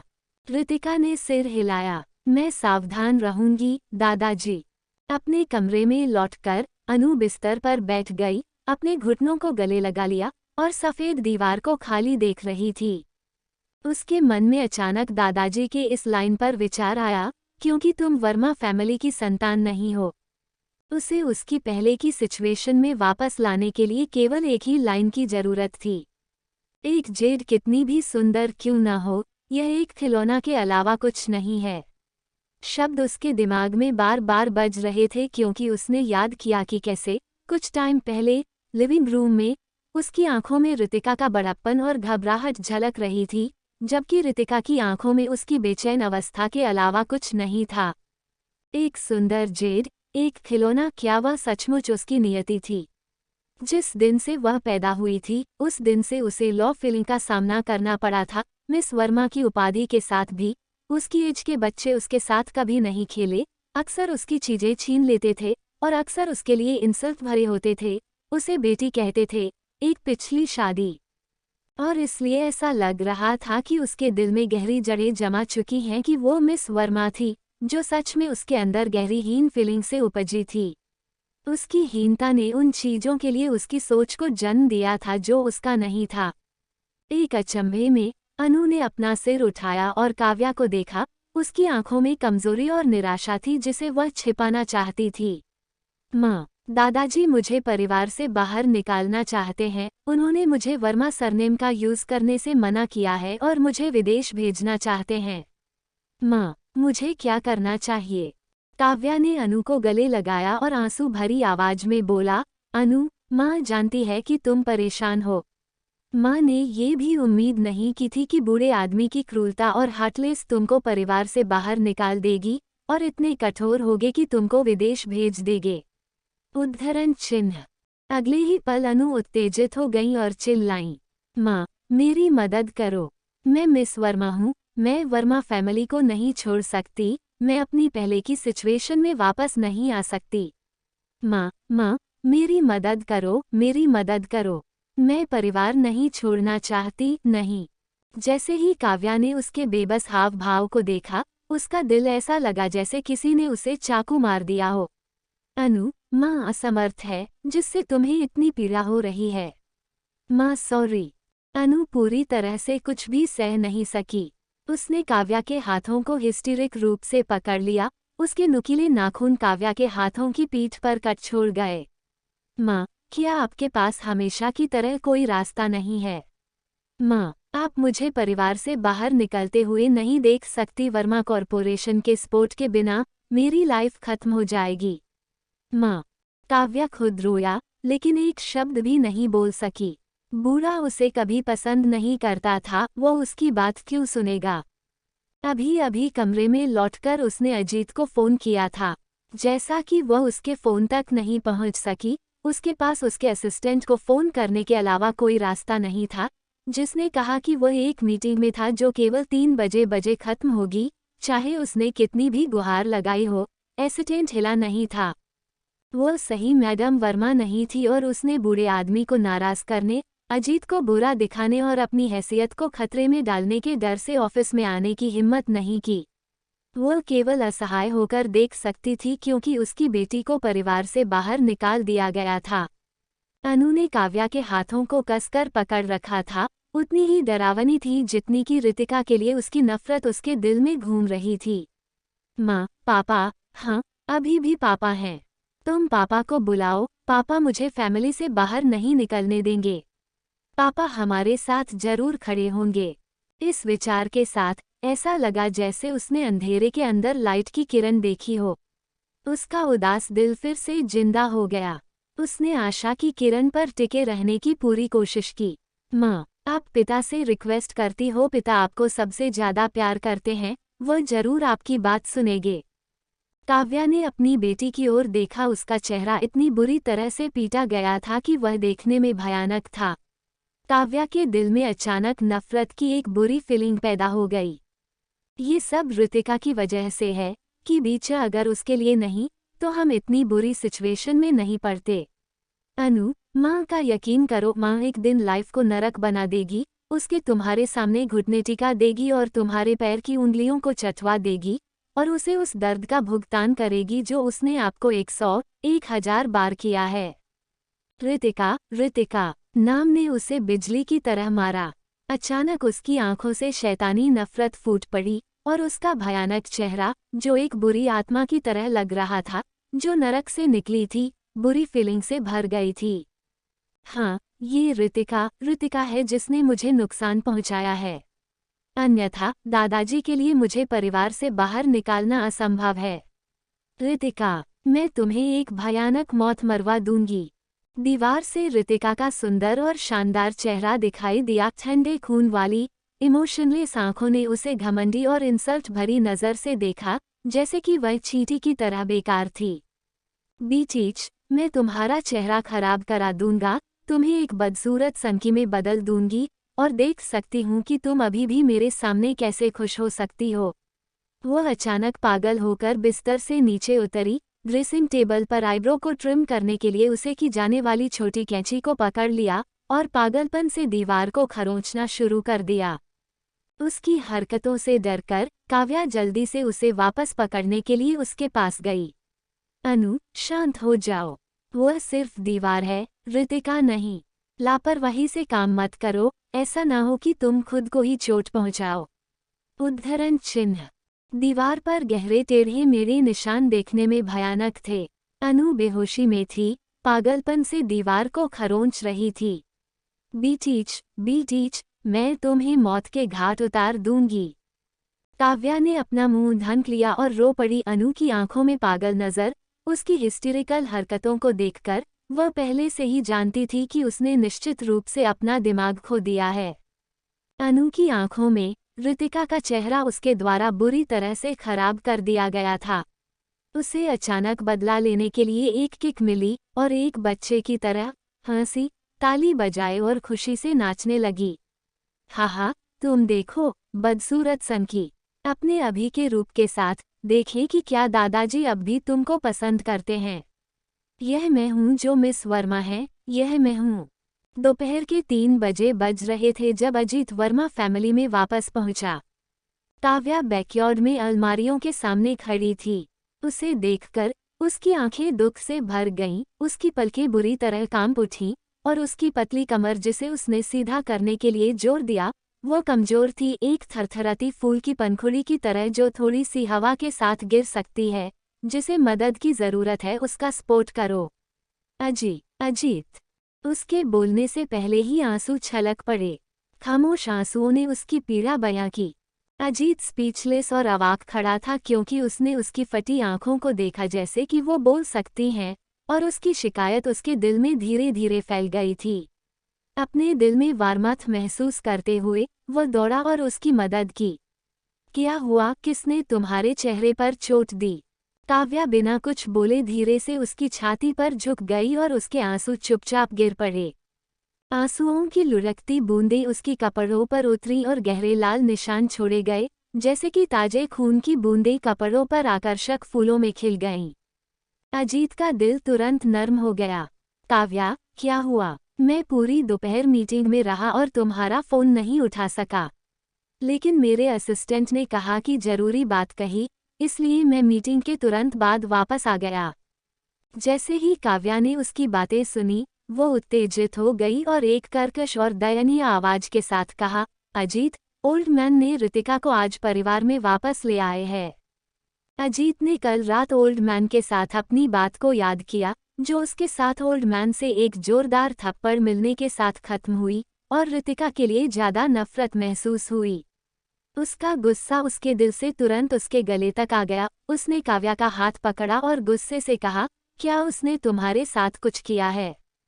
क्या वो तुम्हारे चेहरे पर चोट का कारण बनी? काव्या ने दयनीय और उदास होकर अपना सिर हिलाया। ये वह नहीं थी। अजीत की आईब्रो गहरी सिकुड़ गईं। काव्या की नाजुकता के कारण उसका दिल नर्म हो गया था, और उसके द्वारा उसे इस तरह आगे ले जाने के कारण वह सच्चाई जानने के लिए बहुत चिंतित महसूस कर रहा था। उसे नहीं, फिर आपको किसने मारा? तुम परिवार की मैडम हो, जो तुम पर उंगली उठाने की हिम्मत करते हैं। अजीत के शब्दों के साथ काव्या की आंखों से फिर से आंसू छलक पड़े। उसके कपड़े गहरे और हल्के लाल धब्बों से भरा हुआ था, जैसे गिरा हुआ ताज़ा खून उसकी नाजुकता और दुख की बात कर रहा था। यह मैं थी, मैंने खुद को मारा। अजीत हैरान रह गया। क्या बात है, तुमने खुद को क्यों मारा? अजीत का डाउट पहले ही रितिका की ओर मुड़ गया था। फोरप्ले पूरा हो गया था। काव्या ने रोते हुए कहा, आज सुबह अनु और मैं कुछ चोटों की देखभाल के लिए हॉस्पिटल गई थी। जब हम घर लौटी, पिता और ऋतिक लिविंग रूम में बात कर रहे थे, और हमें देखकर पिता ने गुस्से में अनु को एक जोरदार थप्पड़ मारा। फिर उसने श्रेय को एनआई दिया कि वह अनु के परिवार के अकाउंट से बाहर निकालने के लिए पुलिस स्टेशन जाए। वह अनु को परिवार से बाहर निकालकर विदेश भेजना चाहता है। जैसे ही उसने बात पूरी की, काव्या पहले से ही आंसुओं से घुट रहा था। अजीत ने सबसे पहले पिछले दिन काव्या के लिए अपनी वॉयलेंस के बारे में सोचा और गिल्टी महसूस किया। फिर जब उसने सुना कि बूढ़े ने सच में अनु को मारा है, उसे परिवार से बाहर निकाल दिया है और उसे विदेश भेजना चाहता है, तो वह गुस्सा हो गया। क्या पिताजी सच में सच को परिवार से बाहर निकालना चाहते हैं, और यहाँ तक कि उसे विदेश भी भेजना चाहते हैं? अजीत अविश्वास में घूर रहा था। उसकी अचानक उठी आवाज ने उसके गुस्से को उसकी लिमिट तक बढ़ा दिया। काव्या की उदास आंखों में शातिरता का नजर आई, और उसकी आवाज और भी दयनीय हो गई। हाँ, मैं इस वजह से आज तुम तक पहुंचने की कोशिश कर रही हूँ। उसके चेहरे पर सूजन, जो बूढ़े आदमी ने पिछली रात दी थी, पहले ही कम हो गई थी और सुबह में केवल हल्का सुन्न और दर्द महसूस हो रहा था। हालांकि अजीत ने अब महसूस किया कि उनका चेहरा दर्द से जल रहा है। उसने अनु को अनु की दत्तक बेटी के रूप में अपनाने का फैसला किया था, और वह वही था जिसने परिवार के खाते में अनु का नाम जोड़ा था। हालांकि उसने अनु को अपना नहीं माना, लेकिन वे उनके 15 साल के रिश्ते को नहीं छोड़ सकता था। अब ये सुनकर कि बूढ़ा सच में अनु को परिवार से बाहर निकालना चाहता था, उसने महसूस किया कि उसके गुस्से की आग जल रही है। रितिका ने बूढ़े आदमी के सामने कुछ कहा होगा, पिताजी को कुछ ऐसा करने के लिए कहा होगा। काव्या फूट फूट कर रोई। उसके आंसू लगातार बह रहे थे, जैसे कि वे कभी खत्म नहीं होंगे।